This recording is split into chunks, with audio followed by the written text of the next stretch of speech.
All right, today we are going to talk about two concepts called ACT and STAC that are going to help us deal with how to introduce and conclude papers.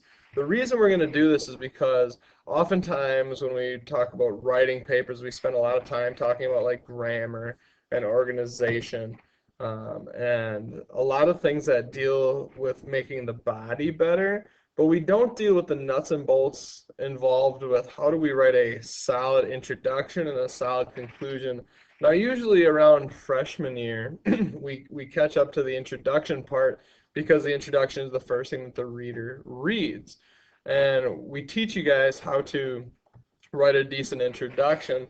However, it doesn't seem to me like we ever really get around to teaching how to write a really good conclusion. And I remember when I went off to college, I still didn't feel like I understood how to write a decent conclusion. So today we are going to work on ACT and STAC, ACT being how to write an introduction, STAC being how to write a conclusion, and I've deemed this a Melcon way to introduce and conclude papers. Now, before we begin, I want to talk about how all of these pieces of this puzzle kind of fit together to formulate a paper. Because a lot of people, once I teach ACT and STAC, they wonder, okay, should I use ACT and STAC or should I use Melcon? And what you need to understand is they all go together. They are all going to work together to make a good paper.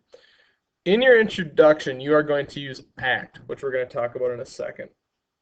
Melcon comes in your body paragraphs. So each one of your body paragraphs are going to follow the Melcon structure. So every one of your paragraphs should have a main idea, examples, link, and then a concluding statement. Where people seem to get confused is with this idea of the main idea, because the main idea is supposed to be what you are arguing for. And that's true if you're just writing that one response, that one paragraph. If you're using Melcon within a paper structure, your M is going to be one of your main ideas that is going to help prove your thesis. So it's a statement, a hard statement, that is going to help prove the overall thesis of your paper. And then furthermore, one thing I forgot to add, which I'm going to add in now, is that aside from your main idea proving your thesis, your con needs to connect your paragraph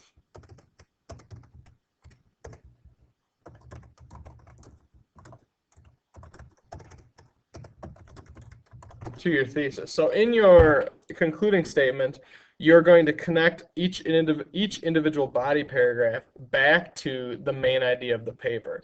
And then once you've done that 3 times, then you'll have your conclusion, which will follow the STAC method. First of all is ACT. Just like Melcon, it functions as an acronym. The letter A stands for attention getter. So the first thing you want to do is provide a statement that is going to grab the attention of your audience. Something that after they read, they're going to be curious about what is going to be in your paper. There's been a lot of research that has been done that shows that most people decide how interested they are in, say, a movie or any kind of video on like YouTube, or a paper or magazine article or anything like that. They decide within reading the first couple lines if they are going to be interested and want to read on. So you want to make sure you take advantage of that and make it seem interesting early on. Once you've done that, you are going to connect that attention getter to the focus. So whatever you choose to have as your attention getter, you're going to connect it to what your focus is in your paper. Then after you've kind of connected it to your focus and discussed your focus, you're going to give us the thesis. Your thesis is going to be the main argument of the paper. It is going to be that single statement that is going to be the guiding light that everything after that statement should help prove that statement. Now, I've added a very important statement here. It says, it must be a statement that is arguable. Oftentimes, I get thesis statements that are questions. That is not a statement. But I get wishy-washy statements like, Aaron Rodgers may or may not be the best player ever to play football.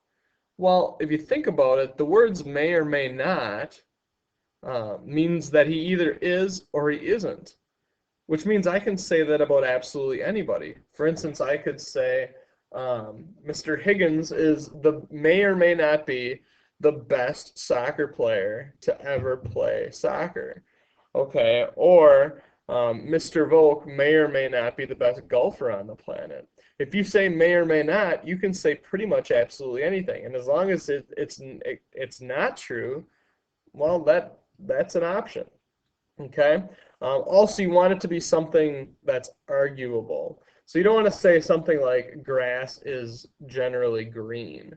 Like that would be a statement that yes, it's a statement, but you're not going to find a lot of argument in that statement. So it needs to be a statement that is arguable. Now I've provided an example here, okay, that comes with a color-coded rubric.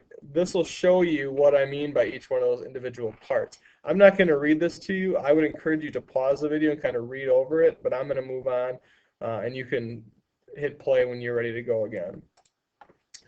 Now for the stack element. So this is how we're going to conclude. Once you've written your paper, you've provided us with our Melcon paragraphs, this is the structure you're going to use in your conclusion. The first thing you're going to do is you're going to summarize your argument. You want to run all your main points by your reader one more time to kind of remind them and refresh their memory on what were the things that you talked about in your paper. So I say now that the paper is over, go over a quick recap. So recap those main ideas. Then you're going to return to your thesis.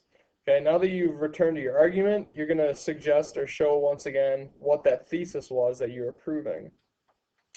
Then you're going to go back to your attention getter. So we're kind of working ourselves backwards. You're going to go back to the attention getter and kind of rephrase it. Now that you've talked about all these things in your paper, what's a new way you can look at the attention getter? What's a new way you can look at that quote or that fact or that rhetorical question, whatever it is? And then you're going to leave the reader with a final concrete thought.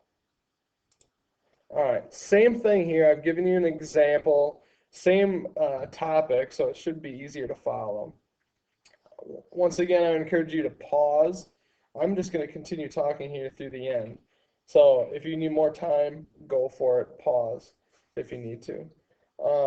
As far as the ACT and STAC concept, I'm not going to have a proficiency activity to go along with this.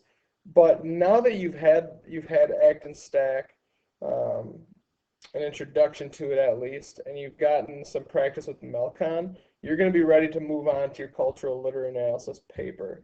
So really, that is where I'm going to be assessing your ACT and STAC proficiency is in that paper. So that is the assignment for this lesson. There's no extra activity for today. If you have any questions about ACT and STAC after watching this video, please let me know. Please ask me any questions you have. I'm here for you once again, and I look forward to reading your cultural literary analysis papers.